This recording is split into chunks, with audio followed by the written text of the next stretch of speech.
Um, at meron tayong glorified body na sa katapusan ng mundo, ang body at soul ay muling magmi-meet.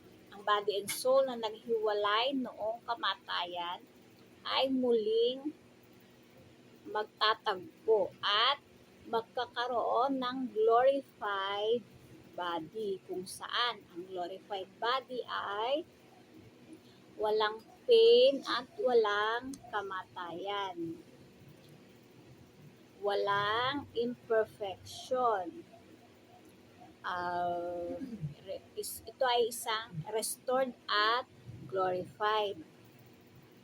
At mayroong subtlety kung saan ay makakapastro na sa mga walls. Pwede nang yung tumagos sa mga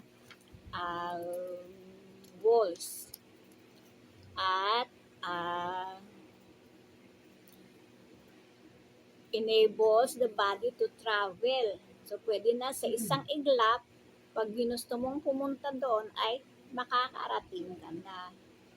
At tayo ay mag-shine like the sun, tulad ng ating Panginoon nung siya ay nagningning sa Mount Tabor. So, magiging ganun din ang ating katawan na parang araw. At meron tayong sublime beauty dahil ang heaven ay indescribably beautiful. So, hindi mai-describe na kagandahan. At meron nga mga flowers, meadows, rivers, forest. At merong mga buildings at meron tayong mga tahanan doon according kung sa level kung paano natin minahal ang ating Panginoon. At ayun nga,